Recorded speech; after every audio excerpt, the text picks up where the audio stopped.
Hello,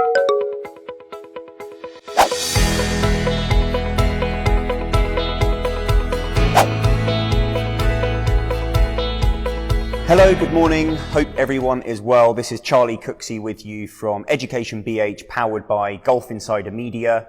I am here today at the Canadian School of Bahrain, joined with Abby Saadeh, who is the principal of the Canadian School of Bahrain. Abby, how are you today? Good, thank you. How are you doing? Good, very good. Thanks for joining us today. So just for myself and everybody that's watching this, just tell us a bit about the CSB and what you're all about. So the Canadian School of Bahrain was founded with the belief that we needed something new to be introduced into Bahrain schools. So the Canadian School of Bahrain was opened based on opening the British Columbia, Canada curriculum. And when did the school open, and what sort of courses and grades do you offer? Our school opened in the 2019-2020 school year, so this was our first year opening.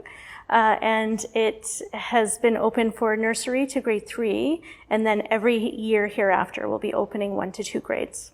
I think it's safe to say it's probably been quite an interesting and unexpected first year given the situation that we're in.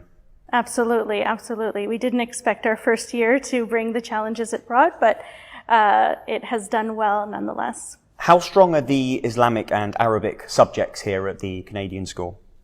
We like to say that we have it incorporated quite strongly into our program. And so what you'll find is it's the first real integrated program that you'll find. So we do have, more Arabic than you might find in other foreign schools and more Islamic studies than you might find. So it really is an integrated program.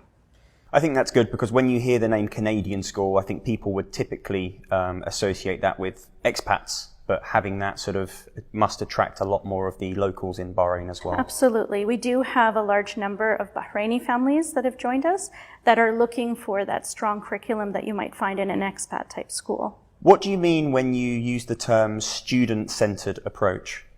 Student-centered means that all of the decisions that we make as a school, during all those decisions that we make, we're really thinking about the student first. So even if we're doing administrative type of decisions, we think, how is this going to impact the student? How is this going to support the student? Are we making decisions on behalf of the child being first? In the classroom, that looks differently. So in the classroom, that means that every child has a relationship with their teacher, that they get to know each other quite well. And so the teacher will adapt a lot of her instruction or his instruction to support the child because they know who they are and what their needs are, whether it is to improve things that are challenging or to support them in the things that they do very well. And how do you assess the students' progress at the CSB? So in educational language, we call it formative and summative assessment. So in traditional schools, you might find that things are done as exams or summative type of assessments. That means if the child completes an assignment or a test, at the very end, that's the score that's taken.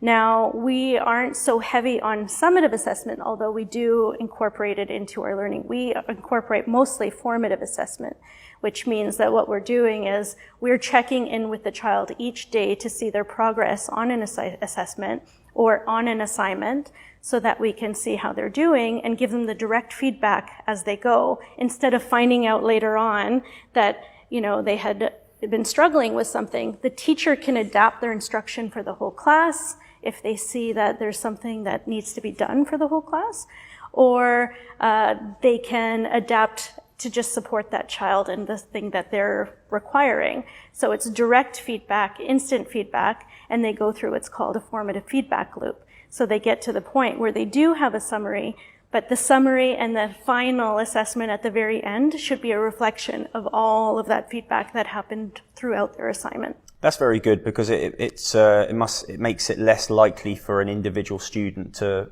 perhaps fall behind the rest of the class because they're being assessed closely on an individual basis. Exactly. So you're not going to find out at the end that you had, being a student, you wouldn't find out at the end that you had done poorly, and it wouldn't be a surprise. You would be going through that whole process with your teacher, with that support from your teacher to get that instruction as you go, and that sets you up for success instead of setting you up for that final surprise. There's certain subjects I wish I had that when I was at school. That would have helped me a lot. Absolutely, absolutely. I always say that sometimes I wish I knew what after the test that I'd taken, that I wish that I had gone back and looked at all of the information from because then I could do it again and I could get it more. And so this really gives the child the opportunity to get that direct feedback day to day with their teacher, and the teacher tells them how they can improve. And so there's a lot of assessment happening, and it happens daily through one-on-one check-ins, through all kinds of different types of teaching strategies. But at the very end, the last assessment is worth less because all of the work happened before that. Makes sense. And is that something new here? I mean, a lot of the teachers that you have here and have maybe worked at previous schools, is this something that's relatively unique in Bahrain? It is absolutely unique, and I think it's kind of confusing to a lot of families when they say, "What do you mean everything's not based on the exam?" No, because all of their hard work, 90% of their hard work happened during the assignment and the school year. Why would we just take that one glimpse of a moment of their school year and take that as their assessment piece? That's not fair to the child and the work that they've put in. What is the registration process, and until when are admissions open at the CSB? Thus far, our admissions are open until the class is full. So we have allocated a certain number of classes, and when those classes become full, then that's when we have to close registration for it. Because we're a new school, we have the liberty of doing that. However, to register to our school, all you have to do is go online or give the front office a phone call, and they'll send you an application. After the application's filled, what we do is we set up an entrance assessment, and that's done by our assessment team, and it can be done online or in person, depending on what the family's more comfortable with. And after that assessment process, it gets approved by the admissions department, and they move forward from there on. So it's quite simple and quite streamlined. And what type of students and pupils do you have here at this school in terms of demographics? So I would say we have about 70% that are from Bahrain and about 30% that are expats from a variety of different countries, whether the Middle East, Europe, or North America. So there's quite a diverse group of students here, and they come from all types of abilities and backgrounds. So they come from so many different schools and so many different countries that, sometimes it takes a little bit of time to adjust to the Canadian school type of process and Canadian school type of learning. But within a few months, they really adapt quite well. How has the school stayed connected with parents and students during this sort of strange coronavirus period that we're in right now? We knew that it could be quite difficult for families to adjust to this during the COVID-19, especially at the very beginning, because there's a whole technology piece, there's also the support piece. And so what we did in the very first month is make sure that we had ongoing conversations with parents on a weekly basis to see if they needed anything. Sometimes we did one-on-one calls with the parents to show them how to use some of the technology to support them with that. We also did one-on-ones with some of the students so that they could learn how to maybe submit some of their own assignments. There were a lot of parent-teacher interviews still going on and parent meetings. And so we made sure that the parents felt like they were supported during this time, and we were open to any kinds of meetings or lessons on the technology, or even how to teach some of the things that they might have had to reinforce at home. So there was a lot of teaching going on the Zoom calls, and on the platforms. However, sometimes it was hard for the parents to transfer that. And so what we did is we made sure that we supported them through that piece. It's interesting the day that we live in where you can give a child like an iPad or a piece of technology or something and they'll pick it up straight away. But for the parent or the senior, it's not quite as second nature to them. Absolutely. The kids, it's so user-friendly for the kids that it's almost second nature to them, because when they're 2 or 3 years old, sometimes they've had access and they learn how to use it quite easily. For us, we have previous knowledge that we're like, how come it's not working in the way that we're used to? But because because iPads are so user-friendly, they end up picking it up within days. And as a school, do you integrate? How much technology do you integrate into the school typically anyway, despite the coronavirus period?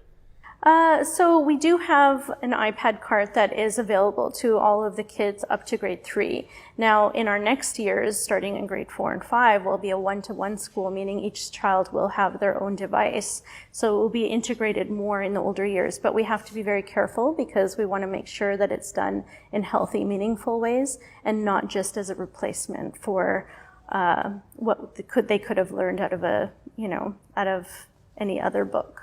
So we want to make sure that it's meaningful integration of technology. Now that schools are set to reopen in September, what measures and precautions has your school taken to be ready for the opening of your school? So, of course, student safety is our utmost and top priority. And we're making sure that all measures are in place for the school to be ready for that. At this stage, we have to make sure that we're following all the WHO guidelines, which means the sanitization processes for the school. And also, we are following all of the Ministry of Education's guidelines to make sure that we incorporate everything that they recommend to us in the process. And we will make sure that we're ready for our September opening.